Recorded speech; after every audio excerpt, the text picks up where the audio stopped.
তো hey guys, welcome to my new another blog video. আশা করছি তোমরা সবাই ভালো হয়েছো। তো তোমাদেরকে একটা সারপ্রাইজ দেবো। সেই সারপ্রাইজটা এখন বলবো না, সেটা রাস্তায় গিয়ে বলবো। তো চলো ততক্ষণ ব্লগ ভিডিওতে থাকো, ঠিক আছে? লাস্ট পর্যন্ত দেখো ব্লগ ভিডিওটা, তবে সারপ্রাইজটা বুঝতে পারবে, ঠিক আছে? তো চলো ব্লগটাতে লাস্ট পর্যন্ত থাকো গাইস। তো সাইকেল দেখে ভাবার কিছুই নেই, তো তোমাদেরকে সারপ্রাইজটা একটু পরেই দেবো, ঠিক আছে? তো চলো ব্লগটাতে লাস্ট পর্যন্ত দেখো কীরকম কী হয়। তো রাস্তায় যেতে যেতে আমাদের দেখা হয়ে গেল গুপ্তমণি মায়ের সাথে। তো এখানে পুজো টুজো দিয়ে আমরা রেডি হয়ে বেরিয়ে আসলাম, ঠিক আছে? তো চলো এবার জিনিসটা বলার পালা চলে এসেছে। তো আমি যাচ্ছি হচ্ছে রাম মন্দির অযোধ্যা, মানে অযোধ্যা উত্তরপ্রদেশ, ঠিক আছে? আমি একা যাচ্ছি না, আমার সাথে আরও অনেকেই যাচ্ছে। তো এই দেখো এখন টুলগেট পেরোচ্ছি, বালিমাসা পেরিয়ে গেছি আর কি। তো দেখতে পাচ্ছ এখানে আমাদেরকে কিছু জন কাকুগুলা দাঁড় করেছে। তো hey guys, welcome to my new another blog video. আশা করছি তোমরা সব ভালো আছো। তো ভিডিও কিছুদিন ছাড়তে পারি, সেদিন তো কিছু কাকু আমাদেরকে দাঁড় করিয়েছে, ঠিক আছে? তোমাদের আমার তরফ থেকে তোমাদের সবাইকে হ্যাপি নিউ ইয়ার। জয় শ্রীরাম। তোমাদেরকে একটা সারপ্রাইজ দেবো, এখন দেবো না, এটা রাস্তায় গিয়ে দেবো, ঠিক আছে? তো চলো দেখতেই পাচ্ছ আমাদেরকে কিছু টাকা দিয়ে সাহায্য করলেন, খুবই ভালো লাগলো যে আমাদের এত দূর থেকে এসেছি, আমাদেরকে কেউ কিছু সাহায্য করছে। হ্যাঁ, জয় শ্রীরাম। আর জয় শ্রীরাম। সাহায্যের হাতটা চাই দাদা, আপনাদের মতো সবসময় মানুষ যেন সাহায্য করে। আমরা রাস্তাঘাটে এটুকু চাইবো, কারণ 900 কিলোমিটার জার্নি করতে সহজ নয়। আমরা চেষ্টা করবো আমাদের। থ্যাংক ইউ, জয় শ্রীরাম। তো কাকুটাকে খুবই ধন্যবাদ জানাবো, আমাদেরকে সাহায্য হাত বাড়িয়ে দিয়েছে। ভিডিওর মাঝখানে দেখতে পাবেন। আমি একটু ভিডিও করবো। কাকুগুলো আমাদেরকে ফোন নাম্বার দিচ্ছে এবং আমাদেরকে অনেকটা সহযোগিতা করলো। খুব ভালো লাগলো যে প্রথম দিনে এতটা সহযোগিতা পেলাম ওনাদের হাত ধরে, ঠিক আছে? তো যাই হোক, সবাই কাকুদেরকে ধন্যবাদ জানাবো আমাদেরকে তো সাপোর্ট করার জন্য, ঠিক আছে? তো তোমরা দেখা হচ্ছে অন্য কোনো। তো গাইজ তোমরা দেখতেই পাচ্ছ এখন আমি আছি সুবর্ণরেখা নদীর উপরে। তো দেখতে পাচ্ছ এই সাইডের সুবর্ণরেখাটা, এই পাশে মামা দাঁড়িয়ে আছে। এ দেখো সুবর্ণরেখার ব্রিজের উপরে দাঁড়িয়েছে, খুবই খুশি লাগছে। এই পাশে ভাইগুলো রেসপন্স দিচ্ছে আমাদেরকে, সাবাস জানাচ্ছে আমাদেরকে এগিয়ে যাওয়ার জন্য। খুবই ভালো লাগছে গাইজ যে এতটা পথ অতিক্রম চলে এলাম, প্রায় বেলপাহাড়ি পেরিয়ে এসেছি। খুব এনজয় লাগছে। তো এইভাবেই আমাদেরকে সাপোর্ট করো, ঠিক আছে? লাস্ট পর্যন্ত। তো লাস্ট পর্যন্ত বলো। এখন বেরিয়ে যাব, সুবর্ণরেখা নদী পেরিয়ে যাব আর কি, মানে সুবর্ণরেখা এখন ছেড়ে চলে যাচ্ছে সামনের দিকে এগিয়ে।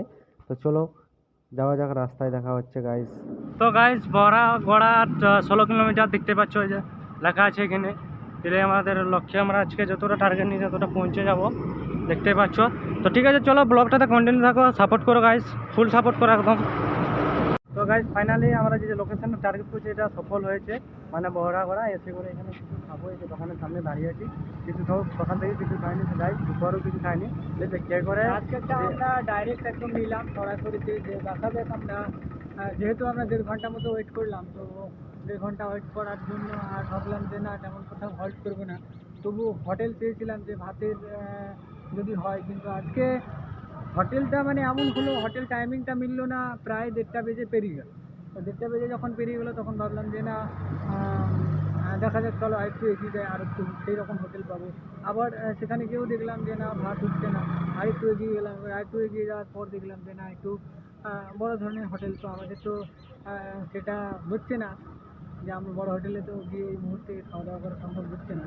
তো যার কারণে আমরা চেয়েছিলাম যে একটু নর্মাল হোটেল যদি পাই, খাওয়া দাওয়া করে নেবো। হলো না, আর এই করতে করতে যাই হোক, ডেস্টিনেশন কমপ্লিট। তো খুশি খুশি এখানে যে ফার্স্ট টাইম যেটা ভেবেছিলাম সেটা কমপ্লিট করলাম, টার্গেট কমপ্লিট হলো আর কি। চলো কে করে আবার